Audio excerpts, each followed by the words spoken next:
어떤 수행자가 사회도한테 물었어요. 사회도 어떤 사람이 수행을 잘하는 사람입니까?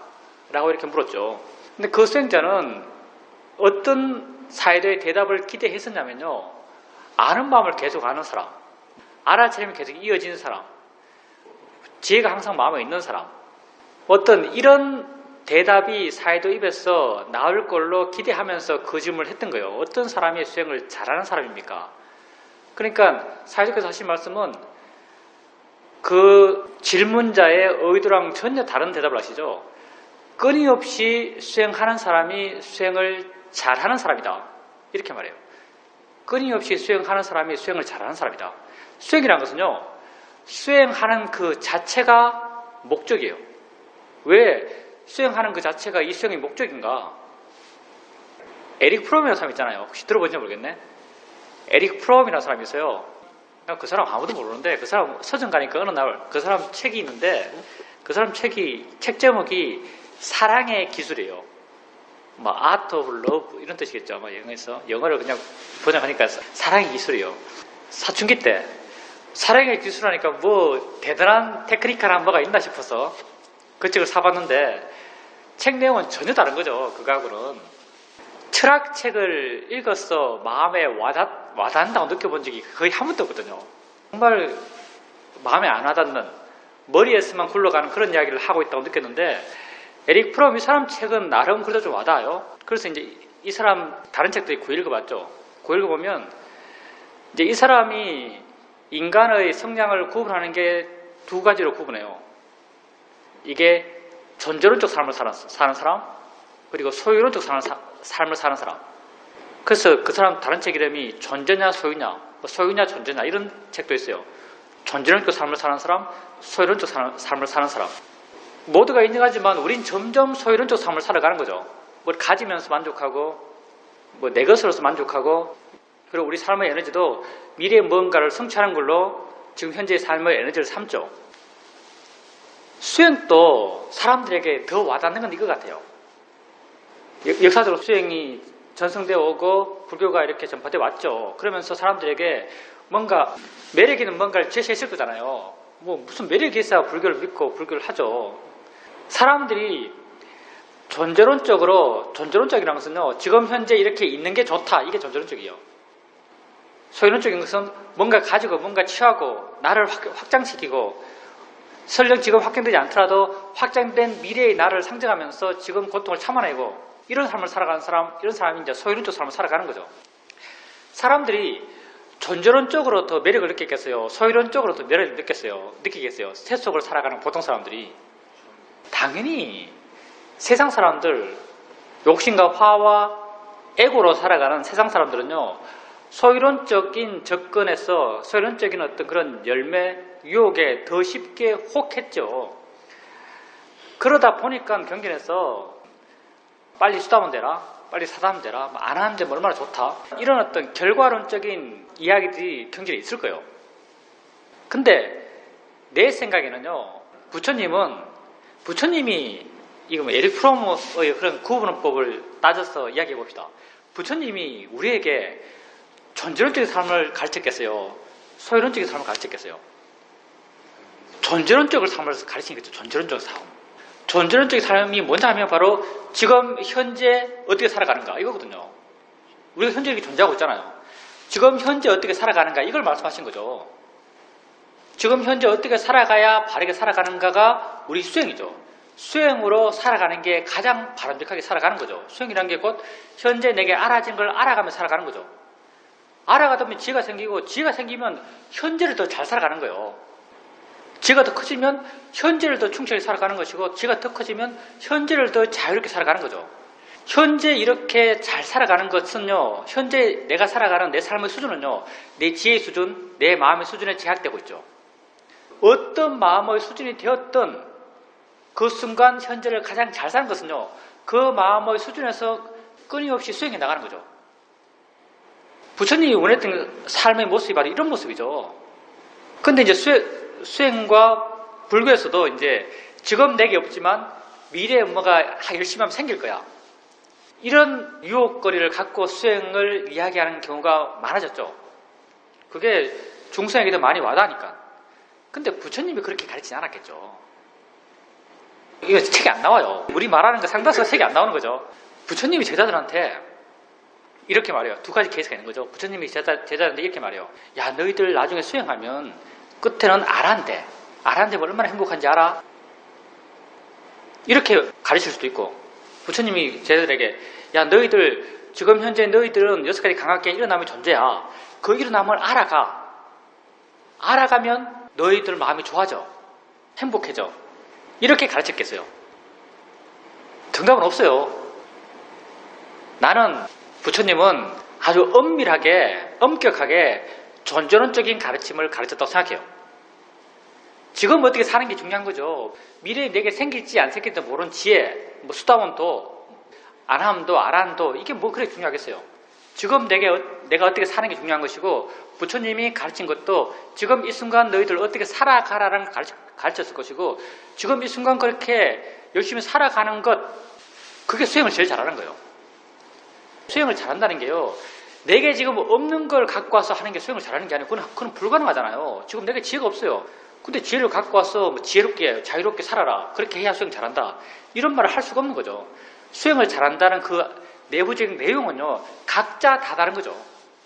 각자. 왜? 내 마음의 크기, 내 마음의 지혜, 마음의 힘, 이런 것들이 다 다르니까. 그러니까 이런 마음의 힘은 배제하고요, 수행을 잘하나 못하나 해서요, 지금 내가 얼마나 깊이 이해하고 있는가, 내가 얼마나 많이 알고 있는가, 내가 존재의 본질에 대해서 얼마나 통찰이 생겼는가, 이런 건 빠지는 거죠. 왜냐하면 다 다르니까. 수행을 잘한다는 것은 이걸 빼고요, 수행을 잘한다는 것은 이 순간 자기가 어떤 지혜가 있든, 지혜가 없다면 그냥 순수한 자기 노력으로도 지금 이 순간 이렇게 수행하고 있는 것, 그게 수행을 잘하는 거죠. 그러니까 여러분이 수행을 잘하는 사람이에요. 뭐 지혜 있고 통찰이 있고 자유롭고 이런 사람이 수행을 잘하는 게 아니고 우리가 수행을 잘하는 사람이죠. 왜냐하면 여러분이 지금 이 자리에 왔잖아요. 이 자리에 와서 수행하려고 그래요. 세상에 수행하려는 사람이 자기 시간 내고 약간의 번거로움을 무릅쓰고 와서 수행하려는 사람이 얼마나 되겠어요. 여러분이 수행을 잘하는 사람이에요. 왜냐하면 수행하러 왔으니까. 그리고 수행하고 있으니까. 그리고 일상의 삶 속에서도 잘하든 못하든 그 지혜의 크기, 지혜의 깊이, 통찰의 넓이는요, 별로 중요한 게 아니에요. 한다는 그 자체가 중요한 거죠. 그렇게 하고 있으면 수행을 잘하는 거죠. 부처님이 하신 말씀 있잖아요. 누가 이 수행의 마스터인가? 똑같은 말이죠. 수행을 잘하는 사람이죠. 누가 이 수행의 마스터인가? 이 수행의 마스터가 80가지 마음을 다 이해하고 52가지 심소를 다 이해하고 28가지 물질을 다 이해하고 항상 알아처럼 있고 항상 상칼에 대해서 우백한 지혜, 완벽한 자유로움 속에 살고, 이런 사람을 말하고 있지 않죠. 부처님은. 부처님은 어떤 사람이 이 수행의 마스터인가? 내 한 법문을 바르게 이해하고, 한 법문이요, 내 한 법문을 바르게 이해하고 자기 삶 속에서 이 한 법문을 끊임없이 실천해 가고 있는 사람, 이 사람이 수행을 잘하는 사람이라고 그래요. 부처님의 한 법문이 뭐예요? 뭐 대인표경에서 느낌을 단지 느낌으로 알아라, 이거잖아요. 느낌을 단지 느낌으로 알아라. 우리 한 번만 들었어요. 자, 여러분 수행 어떻게 해요? 느낌 보면서 자연이 이치야, 대상일 뿐이야. 자연이 이치야, 대상일 뿐이야 라고 하면 마음이 어떻게 돼요? 느낌이 있으면요, 느낌을 보면서 이건 자연의 이치야, 이건 대상일 뿐이야 라고 하는 순간 마음이 느낌으로부터 물러나요. 마음이 느낌으로부터 물러난다는 게 무슨 말일까요? 물러나는 이 존재, 이건 수행하는 마음이고, 지혜가 약한 우리에겐 이건 나잖아, 나. 나와 느낌이 분리되는 거죠. 일종의. 나와 느낌이 분리되면 느낌, 이건 뭐예요? 대상이요. 부처님 표현으로는 느낌, 이건요, 느낌 그 자체가 돼요. 우리가 자연이차 대상이라고 발행견을 일으켜주면서 볼 때 나는 느낌으로부터 멀어져요. 수행하는 마음은 느낌으로부터 멀어져요. 느낌은 어떻게 되느냐? 느낌은 내 느낌이 아닌 느낌 그 자체가 되는 거죠. 이게 부처님의 한 부분이에요. 느낌을 단지 느낌을 알아라. 그 한 법문을 우리가 실천하고 있는 거예요. 우리는 사실 부처님 한 법문만 실천하는 게 아니고요, 실천한 법문이 많죠. 느낌만 그렇게 하는 게 아니잖아요. 소리를 단지 소리를 알아요. 보이는 걸 단지 보이는 걸 알아요. 화를 단지 화로 알아요. 생각을 단지 생각으로 알아요. 다 부처님의 한 말씀, 한 법문을 우리가 이해하고 있고 그 이해한 부처님 법문을요, 우리 일상의 삶, 우리 일상의 삶이 바로 우리 수행의 시간이잖아요. 우리 수행의 시간에 끊임없이 실천해 나가고 있어요. 바른 법문을. 그러니 우리가 수행의 마스터죠. 이 법의 마스터예요. 부처님은 이러한 사람을 법의 마스터다라고 이렇게 말하고 있는 거죠. 법의 마스터 되기 별로 어렵지 않아요. 그리고 여러분이 정말 수행을 잘하는 사람이고 법의 마스터다라고 말할 수 있는 거죠. 내가 지금 어떤 수준에 있나 이게 중요하지 않습니다. 이건 각자 다르고요. 여러분이 흔히 쉽게 생각할 수 있는 건 무슨 뭐 때전에 사이다 수준이 높아? 뭐 내가 지금 우리 앞에 앉아 있으니까 뭐 도경 스님이 그래도 조금 많이 이해한 것 같아? 라고 말은 그렇게 하지만 다 짐작이거든요. 순전히 짐작이에요. 어떻게 알아요? 뭐 사이다 수준이 높은지 어떻게 알 것이고 내가 무슨 지가인지 어떻게 알 거예요? 여러분은 그냥 여러분이 있는 걸 갖고 여러분 삶을 살아가는 거예요. 남이 어떻지 하는 건 정말 무의미한 거예요, 사실은. 왜냐하면 남이 어떻지 하는 것은 남이 정말 그랬어 그런 게 아니고 내가 그렇게 생각해서 그렇게 되는 거예요. 그러니 수행을 잘 한다는 것도요, 남이 얼마나 잘하는 것은 사실 전혀 무의미해요. 내가 지금 이 순간 해나가고 내가 지금 이 순간 바르게 해나가고 내가 이 순간 끊임없이 해나가는 게 중요할 뿐이죠. 그런 사람을 부탁해서는 법의 마스터라 그랬어요. 내게 얼마나 깊이 지혜가 있는가 이거 중요하지 않습니다. 해나가는 게 중요한 거죠. 해나가고 계시죠? 예, 그럼 됐어요. 해나가면 됩니다. 우리 마음이 정말 신기한 게요. 해나가면 지혜는 생겨나요.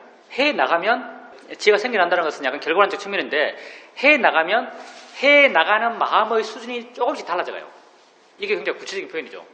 해나가는 마음의 수준이 조금씩 달라져요. 설령 내가 모르더라도 알아쯤 하려고 그러고 알아쯤 하려고 그러고 알아쯤 하려고 해나가다 보면 점점 마음이 부드러워지죠. 알아쯤 자연스러워지고 나간다는 게요, 알아차림이 자연스러워지고 나가는 게 아니고 사실은요, 수행하는 마음이 부드러워져 가는 거예요. 우리는 그 상태에 대해서 항상 관념적인 정의를 통해서 상태를 알려고 하는 경향이 있는데 어떻게 자연스러워지겠어요? 알아차림 뭐 실체가 있나요?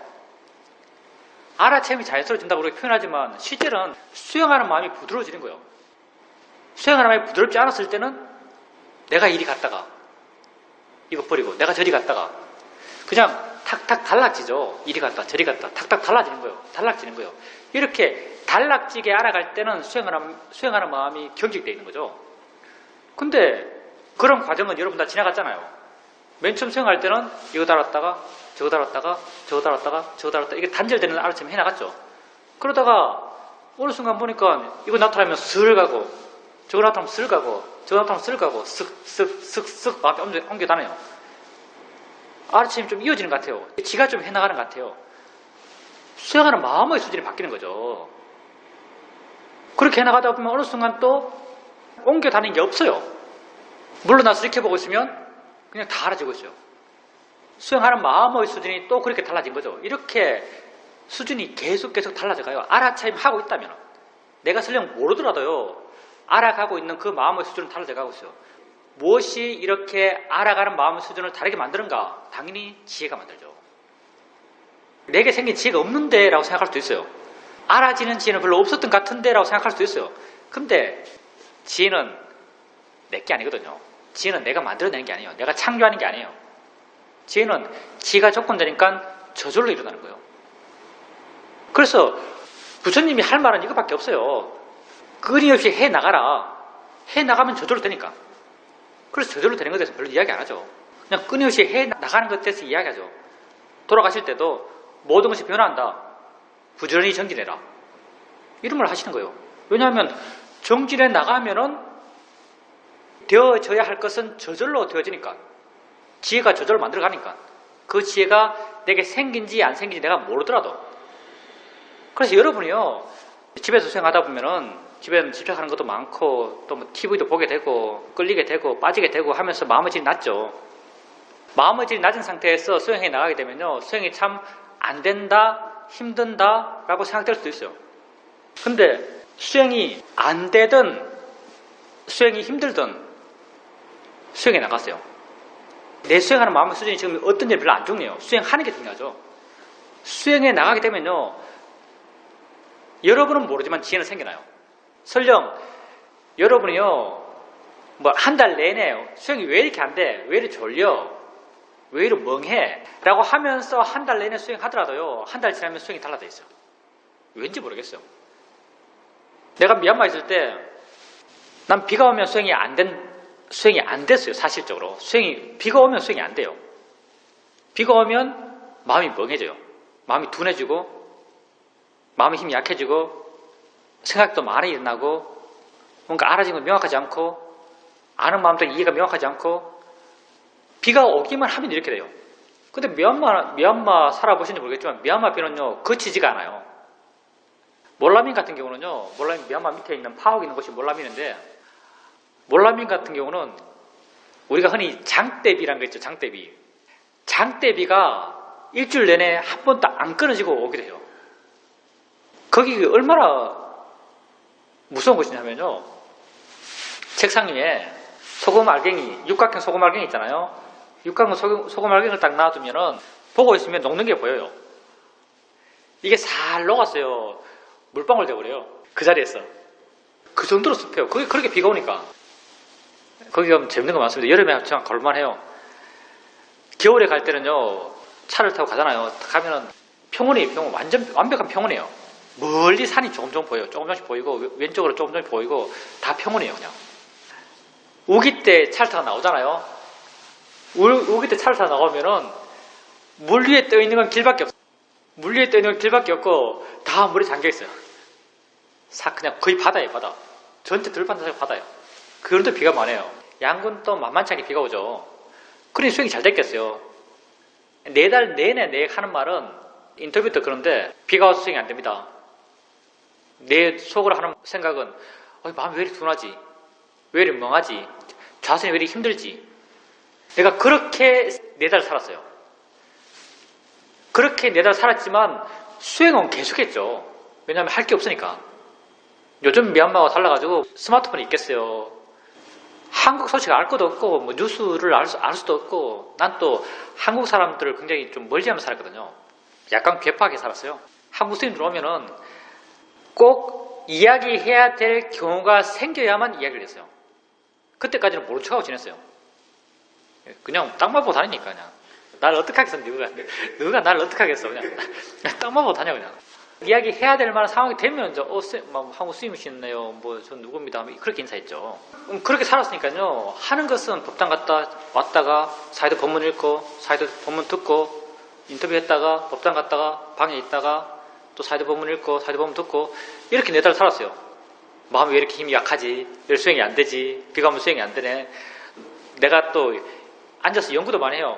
비가 오면 습도가 높아지니까, 습도가 높아지면 천 같은 게 눅눅해지니까 마음도 이렇게 눅눅해지는 것 같다. 습도가 높은 게 바로 수행 안 된 이유다. 라고 이렇게 막 스스로 상상하면서 왜 안 되지? 하면서 4달 살았어요.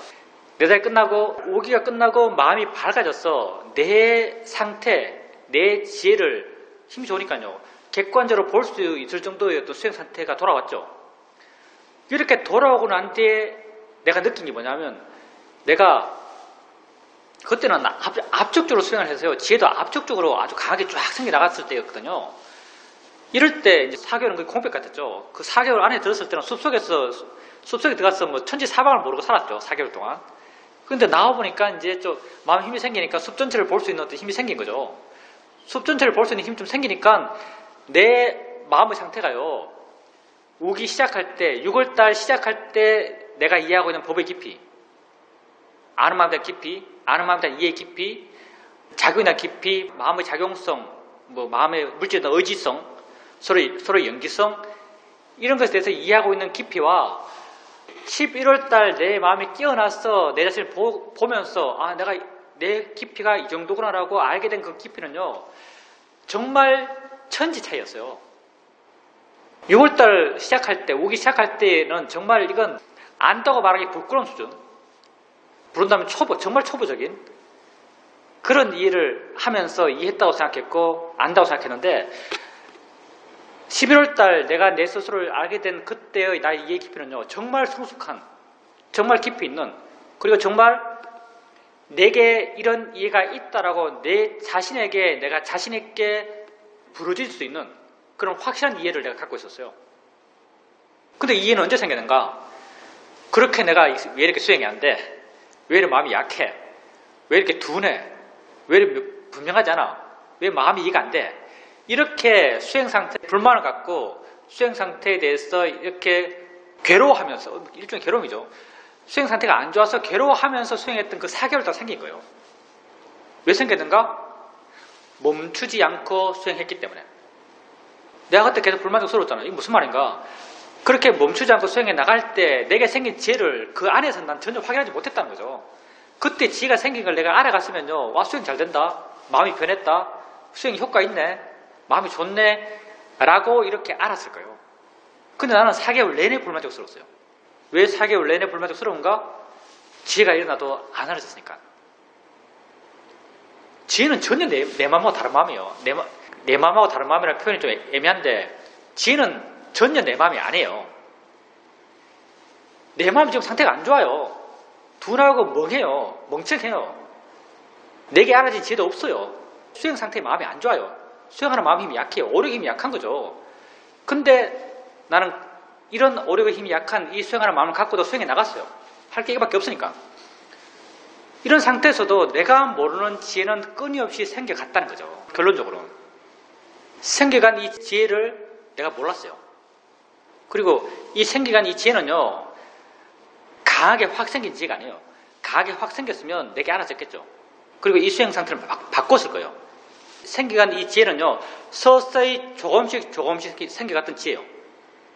근데 이런 지혜가 4개월이 사실 길다면 길고 짧다면 짧죠. 여러분 4개월 지났을 때 정말 나의 상태는 거의 천지개벽할 정도의 차이였어요. 이 차이가. 그러니까 아까 돌아가서 여러분 일상의 삶 속에서 수행이 안 된다. 뭐 번데거리가 많다. 내 삶과 내 생각과 관련돼서 또 생각을 해야 된다. 이 생각이 끊임없이 일어난다. 이런 수행에 불리한 내 마음의 조건이라 하더라도요. 시간과 장소의 허락이 있다면 수행하십시오. 그때도 이해는 생겨나요. 내가 수행 못하는 상태라고 정의한 그 상태에서 수행해서 수행적인 이익이 없는 게 아니에요. 사실은 적은 것도 아니에요. 내가 4개월 동안 그렇게 수행이 안 된다고 내 스스로 판단했던 그 상황 속에서도 내 지혜는 끊임없이 좋아졌고요. 정말 11월 달 돼서는 놀라울 정도였죠. 그 변화가, 그 깊이가 내 마음에 느껴질 정도라면 그건 굉장히 큰 변화죠. 그러니 붓다 같은 위대한 스승은요. 이런 말만 하는 거예요. 수행해라. 이 말만 하는 거예요. 수행해라. 부지런히 정진해라. 이런 말만 하는 거죠. 필요한 게 이 말밖에 없으니까. 우리 큰 사이도 같은 큰 스승도 이런 말 하는 거죠. 알아차림해라. 우리 큰 사이도 이런 말밖에 안 했대요. 이 외의 말들은 그냥 세상 사는 이야기 있잖아요. 세상 바르게 사는 착한 마음 내라. 남 도와줘라. 이런 세상 도덕적인 이야기들 하시고 수행과 법에 대해서는 이건 내가 대충 아는 거예요. 뭐 큰 사이도가 지식 배운 게 아니니까. 큰 사이도가 좀 길게 법문하는 것은 대부분이 법상에서잖아요. 법상에서 제가자 데리고 이야기할 때는 주로 뭐 도덕적인 이야기들, 뭐 바른 삶에 대한 이야기들 이런 이야기들을 주로 하셨지 수행과 관련된 정교한 이야기들 이런 자세한 이야기들은 별로 안 하신 걸로 알고 있어요. 수행자에게 수행 가르칠 때는 알아차림해라, 정진해라 이런 말만 주로 하셨고 뭐 나중에는 사람들이 정진해라 하니까 별로 흥미를 못 느끼니까 알아차림 해나갈 때 지혜 있게 해라 이런 말을 하셨다 그래요. 지혜 있게 해라. 지혜가 바른 견해죠. 바르게 보려고 노력해라는 거죠. 원래는 알아차림 해라라는 말만 하셨대요. 알아차림 해라. 사실 수행의 티처가 제자들에게 할 말은 이 말밖에 없어요. 알아차림 해라. 놓치지 말아라. 왜냐하면 다른 건 다 저절되니까. 사실은 바르게 보는 것까지도 저절돼요. 알아차림을 계속하면 바르게 볼 수밖에 없어요. 사실은요. 현대 다양한 수행들이 워낙 좀 효율을 강조하다 보니까 테크닉적인 면이 부각되지만 실제 수행은요. 알아차림이 이어져 나가는 것 이게 다예요. 알아차림이 하면 이어져 나가보세요. 어떻게 되겠어요? 걸을 때 알아차림하고 밥 먹을 때 알아차림하고 신발 신을 때 알아차림하고 옷 입을 때 알아차림하고 이빨 닦을 때 알아차림하고 세수할 때 알아차림 해보세요. 이렇게 해나가면 어떻게 될 것 같아요? 알아차림이 이어지려면 대상이 계속 나타나요. 수많은 대상이 나타나죠. 수많은 대상이 나타나는데 알아차림이 이어지려면 대상에 가까이 갈 수가 없어요. 대상에 가까이 가면요, 알아차림이 이어질 수가 없죠. 붙어버리는데. 다른 거 나타나면 다른 거 알 수가 없는데. 알아차림이 정말 이어진다면은 마음은 대상으로부터 멀어질 수밖에 없어요. 우린 테크닉적으로 멀어지려고 자연이치야 대상이라는 발견을 계속 쓰죠. 수단적으로. 근데 정말 수행 방법론의 핵심, 알아차림의 이어짐. 정말 그렇게 알아차림이 이어져 나간다면 마음은 알아지는 대상으로부터 멀어질 수밖에 없어요. 알아지는 대상으로부터 멀어지면은 알아지는 대상 그 자체가 돼요. 내 것이 아닌 대상 그 자체가 되는 거죠. 대상 그 자체가 되면 관찰하게 되는 거죠. 점점 마음은 자유로워지기 때문에 여유있게 관찰해요. 여러분 지금 요즘 여러분 마음이 얼마나 여유 있는가. 옛날에는 알아차림 하는 게 힘들었어요. 근데 지금은 어떠냐? 지켜보면서 생각도 해요. 소리 들으면 소리 알아차림 하면서 들리는 거지. 알아차림 하는 마음은 알아차림 하고 있고 생각하는 마음은 생각할 수도 있어요. 이거 어떻게 가능하겠어요? 마음이 그만큼 대상으로부터 자유롭기 때문에, 마음이 그만큼 가볍기 때문에. 알아차림이 이어지면 당연히 마음은 이렇게 돼 나가는 거죠. 점점점 여유있게 돼요. 그러면 알아지는 대상을 객관적으로 관찰하게 되죠. 점점 마음이 여유가 있어요. 그럼 알아지는 대상을 객관적으로 관찰하게 되면 당연히 마음이 이렇게 흐르지 않겠어요? 저게 어떻게 알아지지? 저게 뭐지? 뭐가 알지? 정말 우리가 대상을 계속 관찰하면 이런 관심이 안 생길까요? 난 이게 당연히 생긴다고 생각합니다. 우린 그런 관심 자체를 여러분에게 제시하지만, 이 수행에서는 이런 관심 자체를 여러분에게 관심 방향을 제시하지만, 정말 알아차림이 바르게 이어지면요, 부처님께서 대임적에서 했던 말씀, 바로 들 때 바로 든다고 알고, 옷 입을 때 알고, 화장실 가서 알고, 밥 먹을 때 알고, 침묵하면서 알고, 말하면서 알고, 일어나면서 알고, 앉으면서 알고, 이렇게 해서 알아차림이 이어진다면은 이런 과정을 겪을 수밖에 없어요. 물러나서 객관을 지켜보고, 물러나는 마음에 여유가 있고, 물러나서 지켜보면서도 딴 생각할 수 있어요. 이 딴 생각이 바로 조사죠. 느낌 지켜보면서 뭐가 느끼지? 라는 생각을 어느 순간부터 할 수 있게 된 거죠. 뭐가 느끼지라는 그런 일어남에 대한 관심을 갖고 보다 보니까 뭐 하는 게 있구나. 뭐가 느끼는 게 있구나라고 이해해요. 느끼는 뭐가 있다고 이해하는 거죠. 느끼는 뭐가 있다고 이해했어요. 이 이해한 걸 가지고 이름 붙인 거죠. 느끼는 마음이라고. 마음이 실체가 있겠어요. 이름 붙여서 마음이죠. 느낌 반응하면서 뭐가 느끼는 게 있네 라고 이해했어요. 거기다가 이름 붙인 거죠. 느끼는 마음이라고. 느끼려면 느껴지는 뭐가 있어야지. 느껴지는 뭐가 있네 라고 이해해요. 거기서 이름 붙인 거죠. 느껴지는 뭐를. 느껴지는 물질로. 근데 느껴지는 물질이 4가지거든요. 아비담만 3가지예요. 어떨 때는 딱딱하게 느껴지는 거예요. 딱딱하게 느껴지는 게 있네 라고 이해했어요. 이름 붙였죠. 흑오였어. 부드럽게 느껴지는 게 있네 라고 이름 붙였어요. 뭐예요? 뜨겁게 느껴지는 게 있네. 화였어. 움직임을 느끼게 하네. 이름 붙였어요. 바람이었어. 뭉쳐져 있네. 이름 뭐예요? 이게 물어였어. 근데 이거는 내 생각에는 부처님이 물어였어라고 말씀하신 것은 응집성이 알아지기 때문에 그렇게 말씀하셨을 거예요. 내가 이해한 불교, 이게 아비담마 학자들이 이해한 불교가 달라요. 내가 이해한 불교는 모든 것이 알물 기준으로 정의됐고 알아지지 않는 것은 없는 거예요. 부처님은 이러한 존재에 대한 이해를 갖고 불교를 설명하셨고 불교 이론을 전개하셨다고 생각해요. 근데 아비담 학자들은 수대는 있는데 수대가 알아지지 않는데요. 말이 돼요. 수대라는 물질이 있어요. 수대라는 물질은 있는데 수대라는 물질은 느껴지지 않는다 그래요. 이거는 여기에 질소가 있다. 질소가 물질하고 똑같아요. 질소가 알아지지 않아요. 근데 여기 있대요. 이건요, 과학에서 물질을 이야기하는 거죠. 과학에서는 물질을 이렇게 이야기해요. 물론. 왜냐하면 과학적 기준은 대상 쪽을 쪼개서 실체들을 찾아가는 거니까 과학이.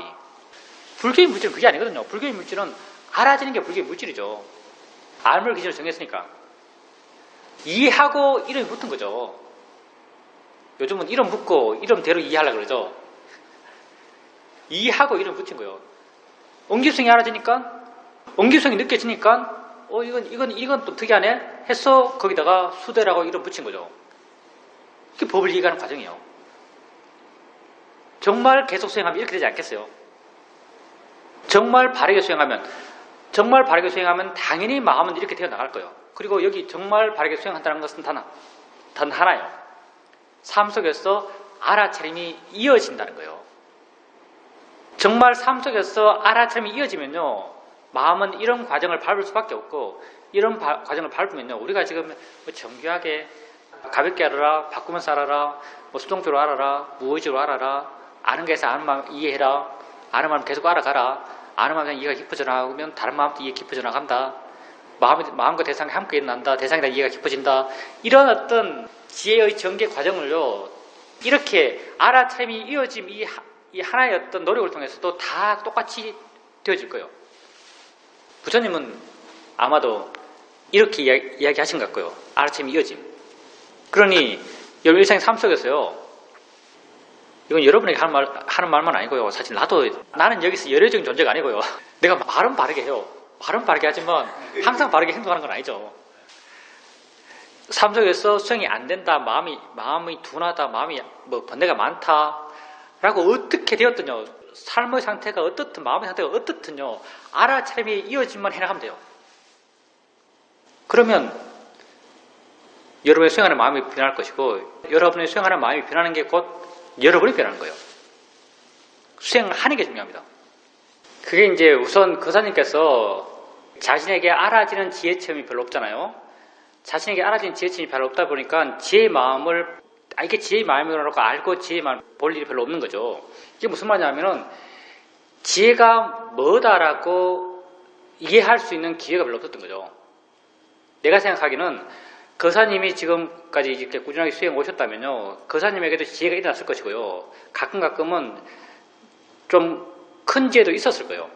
물론 거사님이 그게 지혜인지 몰랐겠죠. 뭐 마음이 좋아졌다, 마음이 좀 밝아졌다, 이렇게 느꼈을 건데 당연히 도움이 되죠. 아까도 말했지만 그렇게 이가 생기기 위한 가장 기본적이고 가장 중요한 건요, 알아차림이 이어짐이에요.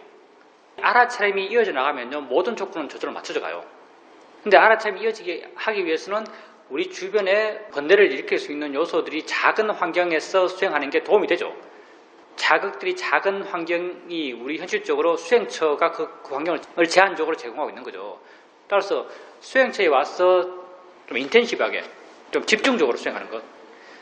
집중적으로 수행할 때 이 집중이요, 힘줘서 집중이 아니고 집중적으로 수행할 때 이 집중은요, 알아차림의 이어짐의 밀도예요. 알아차림을 안 놓치고 계속 알아가는 것. 그러다 보면 나도 모르게 내 마음, 수행하는 마음의 상태가 조금씩 지혜가 날 수 있는 마음의 상태가 되어 나가요. 그러니까 거사님께서 이 수행처에 와서 집중 수행을 하겠다면요, 그 집중을요, 알아차림이 이어짐에 포인트를 두세요. 알아차림이 이어짐은 딴 게 아니고 그냥 마음을 내게 두는 거예요. 계속 내게 마음을 두면서 법당에서 그렇고, 말할 때도 그렇고, 걸을 때도 그렇고, 방에서도 그렇고, 화장실 가서도 그렇고, 먹을 때도 그렇고, 계속 내 자신의 마음을 두는 거예요. 그러면 자연스럽게 마음은 대상으로도 물러나고 더 가벼워지고 여유가 있고, 여유 있는 마음은 관심 갖고 조사하고, 관심과 조사가 지혜가 날 수 있는 조건이 되어 나가고, 이렇게 지혜가 날 수 있는 조건이 되어 나가는 거죠. 어떻게 해야 지혜가 납니까? 라고 누가 물었죠. 또 어떤 사람이 어떻게 해야 지혜가 납니까? 그러니까 사회도께서 지혜가 날 수 있는 조건은 너무 많아가지고 한마디로 할 수가 없다. 어느 측면에서는 모든 게 다 맞아야 지혜가 나요. 근데 그 모든 것을요, 내가 맞추려면 절대 못 맞추고요, 그 모든 것이 저절로 맞추어질 수 있기 때문에 지혜가 나올 수 있어요. 근데 이제 그 모든 것 가운데 내가 좀 보충할 수 있는 것, 내 스스로 그 조건에 도움될 수 있는 것들이 어떤 게 있냐면요, 뭐 실천 수행에서는 그렇고, 법문 같은 거 있잖아요. 법문이 사실은 우리 하고 있는 법문이 다 법 내용이잖아요. 법문을 많이 듣고 많이 읽고 많이 생각하는 것, 이게 도움이 많이 돼요. 많이 읽고 많이 듣고 많이 생각하는 것. 외적 조건으로 필요해요. 그냥 문사수 사비란 말도 이렇게 해서 나오는 거죠. 문해와 사회가 수혜가 나올 수 있는 조건이 돼요. 그리고 이제 실천 수행에서는 어떤 방법을 쓸 수 있냐면요, 칠각지의 두 번째 마음이 단마 위자이잖아요. 거사님은 택법각지 그래야 알죠? 예, 조사 관찰이에요. 칠각지 두 번째가 단마 위자예요. 단마 위자가 사실은 지혜거든요. 법에 대해 조사는 지혜죠.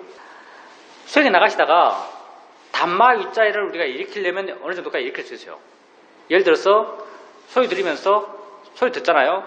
소리 들으면서 소리 저게 뭐지? 라고 해보는 거예요. 생각으로. 뭐가 소리 듣지? 어떻게 소리가 들리지? 라고 이렇게 한번 생각으로 내게 질문을 해봐요. 생각으로 내게 질문하면요.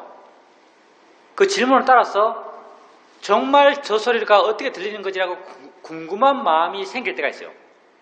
어떨 때는 그냥 공회전해요. 어떨 때는 소리 저기 뭐지? 하면 마음이 소리가 소리지 뭐긴 뭐야 뭐 이런 반응을 볼 수도 있고 또 어떨 때는 소리가 뭐지?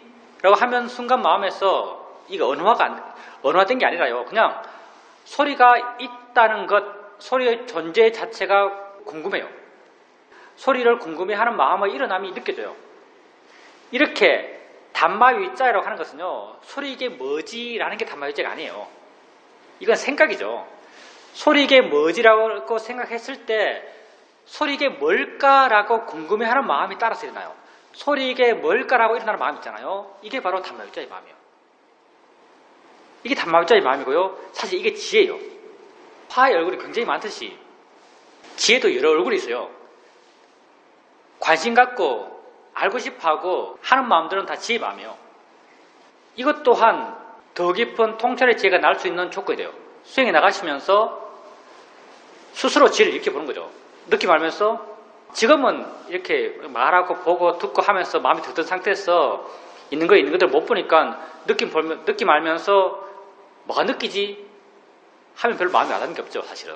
뭐가 느끼자면. 근데 좌선 잘 될 때 마음이 가라앉아 있고 느낌을 객관적으로 지켜보고 있고 느낌을 지켜보는 마음이 여유가 있고 이럴 때 느낌 보면서 뭐가 느끼는 거지? 라고 해주면요. 정말 뭐가 느낄까? 라고 관심 갖는 마음이 일어나요. 이 관심 갖는 마음이 택법각계의 마음이에요. 이 단마위자야죠. 법에 대해 조사하는 마음. 이런 마음을 일으켜주는 거죠. 이런 마음을 일으켜주는 거, 그게 곧 지혜를 일으켜주는 거예요. 거사님 마음에 지혜는요. 지금 우리 마음이 별로 안 좋을 때 이렇게 뭐 세상에 부딪히면서 막 이렇게 살아갈 때 지혜를 이렇게 봐야 지혜가 안 일어나죠. 뭐가 느끼지? 하면 하나도 안 궁금해요. 지혜가 날 수 있는 마음의 조건이 안 됐단 말이죠. 지혜가 마음이 없단 말이랑 똑같아요. 근데 수행이 좀 잘 될 때, 수행하는 마음이 좋을 때 뭐가 느끼지? 하면은 정말 뭐가 느낄까? 라고 하는 관심 갖는 마음이 일어나요. 택법각제의 마음이 일어나는 거죠. 지혜의 마음이 일어나요. 그러니까 수행해 나가면서요. 수행하는 마음이 좀 좋아지면요. 그 사람 스스로 이런 종류의 지혜를 일으킬 수 있는 거죠. 택법각계의 지혜를 일으킬 수 있는 거죠. 이런 지혜도 자꾸 일으켜주세요. 근본적인 입장에서 문제가 안 돼요. 근본적 입장이라는 게 뭐냐면 수행의 근본은 알아차림이 이어지며 알아차림이 이어지고 있다면 문제가 안 돼요. 왜냐하면 알아차림이 이어지고 있다면요. 사마디를 담보해 이게. 알아차림이 이어진다는 자체가요. 사마디를 담보해요. 알아차림이 이어진다는 게 대상으로부터 마음이 물러날 수밖에 없단 말이에요. 그래야만 알아차림이 이어지니까. 대상으로부터 마음이 물러난다는 것은 사마디가 있단 말이에요. 이게 계속 이어져 나간다는 것은 이 사마디가 계속 강해진단 말이에요. 다른 어떤 마음들보다 사마디를 개발하기가 쉬운 자세가 좌선이에요. 그래서 좌선이 수행 어떤 프로그램에 들어가는 거죠. 사마디를 기르기 위해서. 근데 알아차림이 이어지면 자연스럽게 사마디가 강해지기 때문에요. 근본적인 입장에서 좌선을 하지 않는 것은 수행적 문제가 안 돼요. 근데 이제 실질적인 입장에서 좌선을 안 하는 것은 문제가 될 수도 있어요. 왜냐하면 알아차림이 이어지지 않는데 사마디가 강하지 않는데 좌선을 하지 않아요. 그러면 사마디가 강하지 않는 상태에서 알아차림을 해나가는 거죠. 알아차림이 잘 되죠. 왜냐하면 일상의 삶이니까 알아지는 게 분명하기 때문에 마음은 당연히 활발해요. 마음이 활발하기 때문에 알아지는 게 쉽게 알아가죠. 쉽게 알아가는 건 잘해요. 근데 사마디가 약해요. 쉽게 알아가는데 사마디가 약하다는 게 뭐냐면요.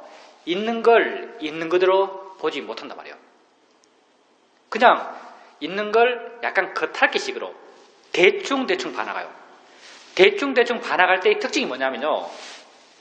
대충 반항할 특징이 뭐냐면 일어나는 것이 별로 안 신기해요.